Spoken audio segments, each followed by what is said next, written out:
નમસ્કાર વિદ્યાર્થી મિત્રો, આપ સૌનું શિક્ષણ જગત યુટ્યુબ ચેનલની અંદર હાર્દિક સ્વાગત છે. આજ રોજ ગુજરાત માધ્યમિક અને ઉચ્ચતર માધ્યમિક શિક્ષણ બોર્ડ દ્વારા ધોરણ 9 ગણિત વિષયની પ્રશ્ન બેંક જાહેર કરવામાં આવી છે. આ પ્રશ્ન બેંકનો આપ સંપૂર્ણ અભ્યાસ કરી લેશો, જેનાથી આપની શાળામાં એકમ કસોટીની અંદર આપ સારા માર્ક મેળવી શકો અને ભવિષ્યની અંદર જ્યારે ધોરણ 9ની પરીક્ષા આવશે ત્યારે પણ આમાંથી અમુક પ્રશ્નો છે એ તમારા ક્વેશ્ચન પેપરની અંદર હોઈ શકે, પૂછાઈ શકે. માટે આપ આ પ્રશ્ન બેંકનો સંપૂર્ણ અભ્યાસ કરી લેશો. અહીંયા આ વિડીયોની અંદર આપણે માત્ર 1 ગુણના પ્રશ્નોની ચર્ચા કરીશું. 2 ગુણના કે 3 ગુણના પ્રશ્નો છે એ આપ જાતે છે એ સોલ્વ કરી શકશો. પાઠ્યપુસ્તકની અંદર બધા પ્રશ્નો આપેલા જ છે, માત્ર તમારે એ નિયમોને આધારે દાખલાઓને માત્ર ગણવાના છે. તો સમય ન બગાડતા આપણે આ વિડીયોની શરૂઆત કરી દઈએ. સેક્શન એ પહેલો પ્રશ્ન છે કે વર્ગમૂળની અંદર 225 એ અસમય સંખ્યા છે. તો અહીંયા દેખીતી રીતે આપણને એવું લાગે કે વર્ગમૂળની અંદર આપેલી સંખ્યા છે માટે અસમય સંખ્યા છે, પરંતુ અહીંયા એવું નથી. અહીંયા વર્ગમૂળની અંદર જે 225 આપેલા છે એમનું વર્ગમૂળ નીકળી શકે છે, તો એ સંખ્યા થશે સમય સંખ્યા, અસમય સંખ્યા થશે નહીં. એટલે કે વિધાન ખોટું છે. સમય સંખ્યાની દશાંશ અભિવ્યક્તિ હંમેશા શાંત હોય. વિધાન ખોટું છે કે સમય સંખ્યાની દશાંશ અભિવ્યક્તિ હંમેશા શાંત ન હોય, ક્યારેક અનંત આવૃત પણ હોઈ શકે. પ્રશ્ન 3, પાઈ -3 અસમય સંખ્યા છે.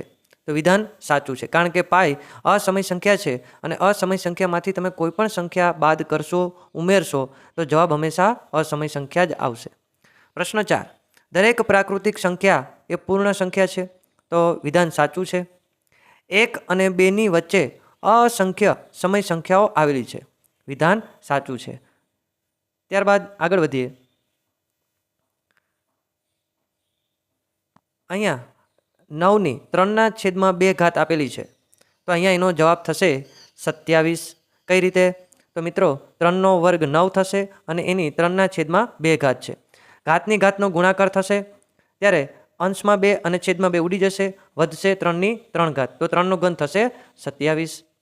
ત્યારબાદ 7 વર્ગમૂળ 5 એ ખાલી જગ્યા સંખ્યા છે. તો અહીંયા વર્ગમૂળ 5 છે એ અસમય સંખ્યા છે, તો અહીંયા જવાબ આવશે અસમય સંખ્યા.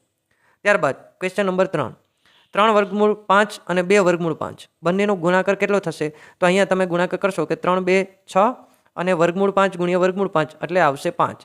તો 6 ગુણ્યા 5 એટલે જવાબ આવશે 30. તો એનો જવાબ આવશે 30. ત્યારબાદ સૌથી નાની પ્રાકૃતિક સંખ્યા. દરેક વિદ્યાર્થીને આનો જવાબ આવડતો જ હશે કે સૌથી નાની પ્રાકૃતિક સંખ્યા 1 છે. ત્યારબાદ 81ની 1/2. તો અહીંયા 81ની 1/2 એટલે તો કે 9નો વર્ગ 81 થશે અને એની 1/2 ઘાતની ઘાતનો ગુણાકાર થશે, અંશમાં 2 છેદમાં 2, 9ની 1 એટલે જવાબ આવશે 9. ત્યારબાદ આગળ વધીએ. સમય સંખ્યાનું દશાંશ સ્વરૂપ નીચેનામાંથી કયું હોઈ શકે? તો આપણે અગાઉ વાત કરીએ મુજબ કે જો કોઈ સંખ્યા સમય સંખ્યા હશે તો એનું દશાંશ સ્વરૂપ કાં તો અનંત આવૃત હશે કાં તો શાંત હશે. એટલે કે અહીંયા ઓપ્શન ડી સાચો જવાબ થશે. ઓપ્શન એ અને બી બંને સાચા છે. ત્યારબાદ ક્વેશ્ચન નંબર 2 કે નીચેનામાંથી કઈ અસમય સંખ્યા છે? તો અહીંયા ઓપ્શન એ આપેલો છે એ શાંત થશે.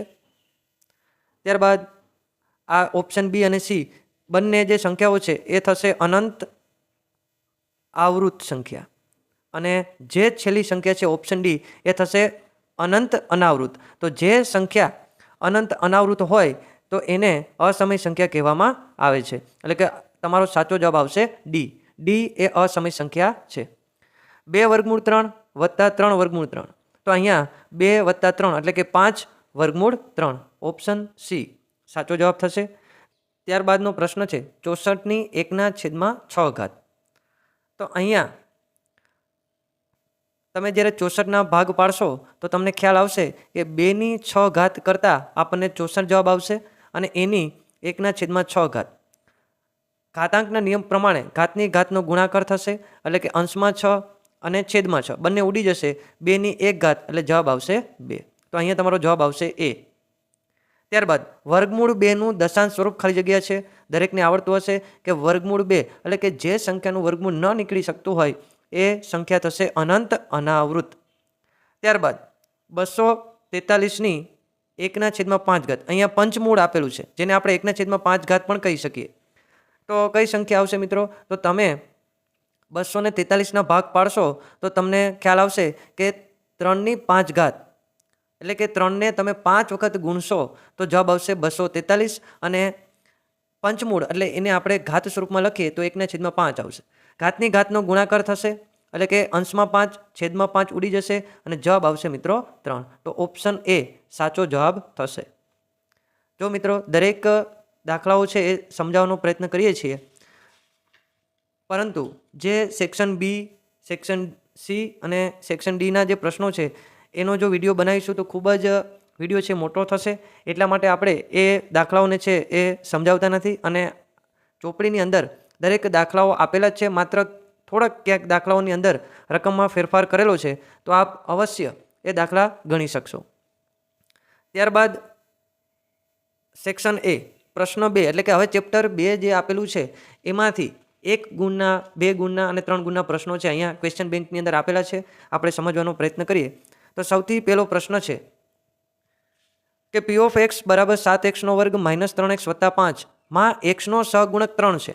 તો આ રકમને ધ્યાનથી જોશો તો અહીંયા એક્સનો સહગુણક તરીકે -3 જોવા મળે છે, એટલે કે આપેલ વિધાન ખોટું થશે. ત્યારબાદ x + 1 A P of x બરાબર x³ - 23x² + 142x - 120 નો એક અવયવ છે. એટલે કે જ્યારે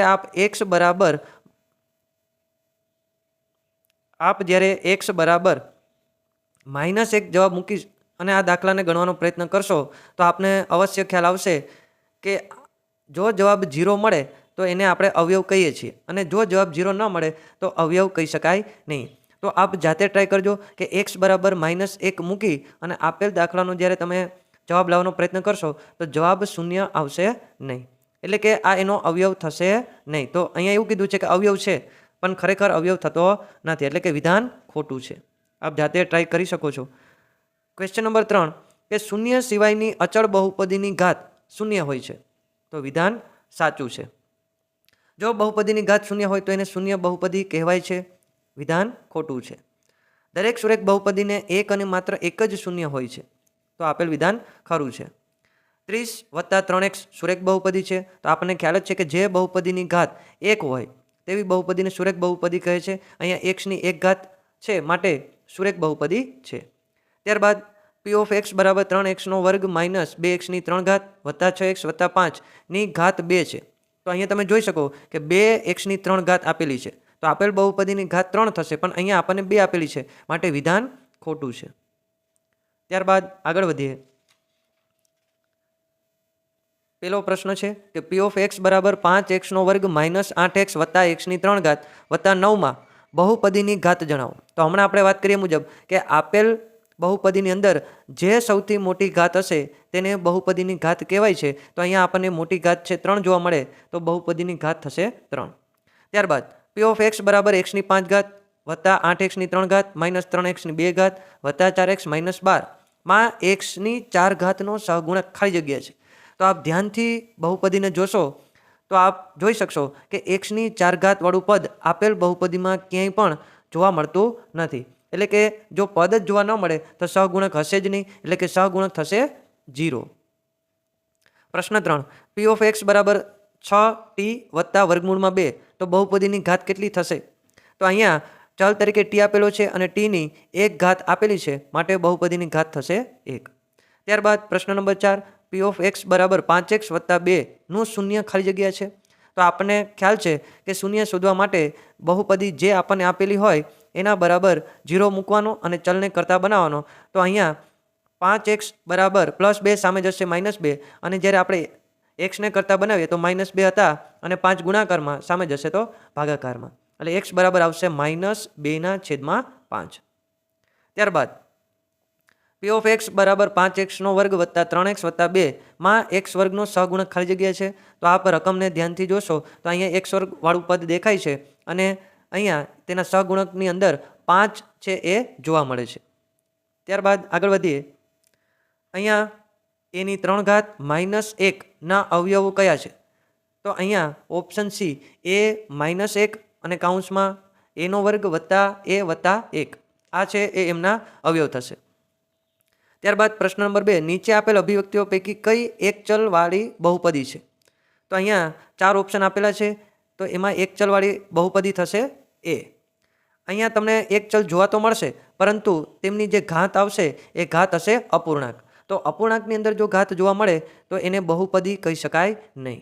માટે આ 3 જે આપણને ઓપ્શન આપેલા છે એ બહુપદી જ નથી. અહીંયા ઓપ્શન એ છે એનો સાચો જવાબ થશે. પ્રશ્ન નંબર 3, નીચેનામાંથી કઈ બહુપદી ત્રિઘાત બહુપદી છે? એટલે કે જે બહુપદીની ઘાત 3 હશે એને ત્રિઘાત કહેવાશે. તો અહીંયા ઓપ્શન એની અંદર આપણને 3 ઘાત જોવા મળતી નથી. ઓપ્શન બીની અંદર પણ નહીં જોવા મળે. ઓપ્શન ડીની અંદર પણ 3 ઘાત જોવા નથી મળતી. માત્ર ઓપ્શન સીની અંદર 3 ઘાત જોવા મળે છે. માટે સાચો જવાબ થશે ઓપ્શન સી, 7x ની 3 ઘાત. પ્રશ્ન નંબર 4, 5નો ઘન માઇનસ 2નો ઘન માઇનસ 3ની 3 ઘાત. એટલે કે આ બધાનો તમે ઘન કરશો. 5નો ઘન થશે મિત્રો 125, 2નો ઘન 8 થશે, 3નો ઘન 27 થશે. 125 અહીંયા માઇનસ માઇનસ પ્લસ થશે. 27 ને 8 મિત્રો 35 થશે, અને 125માંથી તમે 35 બાદ કરશો તો જવાબ આવશે 90. સિમ્પલ જવાબ છે મિત્રો, 90 આવશે. ત્યારબાદ આગળ વધીએ. પ્રશ્ન નંબર 5, p ઓફ x બરાબર x ની 3 ઘાત માઇનસ 2x નો વર્ગ વત્તા 7x માઇનસ 6 નો એક શૂન્ય ખાલી જગ્યા છે. તો જ્યારે શૂન્ય તમારે શોધવું હોય ત્યારે તમારે એક્સની વેલ્યુ લઈ અને દાખલો છે ગણવો પડે. તો સૌપ્રથમ તમે 0 મૂકશો તો એનો જવાબ શૂન્ય નહીં મળે, પરંતુ જ્યારે આપ 1 મૂકશો તો એનો જવાબ શૂન્ય મળશે. એટલે કે એક્સની તમને જ્યાં એક્સ ચલ તરીકે દેખાય છે ત્યાં તમે 1 મૂકી અને દાખલાને ગણશો તો જવાબ શૂન્ય મળશે. તો એને બહુપદીનું શૂન્ય કહેવાય. એટલે કે અહીંયા જવાબ આવશે 1. 2 મૂકીને ટ્રાય કરશો તો પણ જવાબ શૂન્ય નહીં મળે, અને 3 મૂકીને ટ્રાય કરશો તો પણ જવાબ શૂન્ય મળશે નહીં. તો આપ જાતે ટ્રાય કરી શકશો.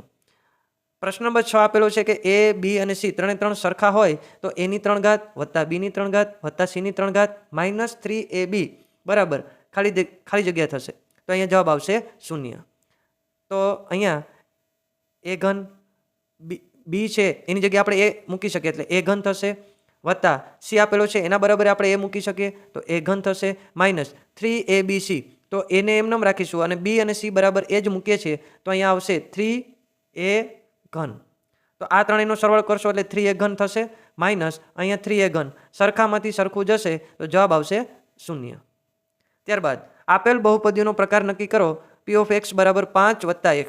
તો આપણને ખ્યાલ છે કે જે બહુપદીની ઘાત 1 હોય તેવી બહુપદીને સુરેખ બહુપદી કહેવાય છે.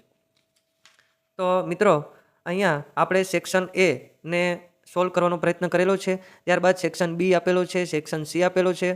તો આ બધા જે વિભાગો આપેલા છે એ આપ જાતે પ્રયત્ન કરશો તો જરૂરથી આપને આવડી જશે. પ્રશ્ન તમામ સહેલાઓ છે, માત્ર થોડા ઘણા ટ્વિસ્ટ કરેલા છે. તો આપ પ્રયત્ન કરશો તો ઘણા ખરા પ્રશ્નો છે આપને આવડી જશે. તો અહીંયા સુધી આપણે આ વિડીયોને રાખીએ છીએ. ફરી નવી જે ક્વેશ્ચન બેંક આવશે ત્યારે ફરી મળીશું. Thank you. જય હિન્દ, જય ભારત.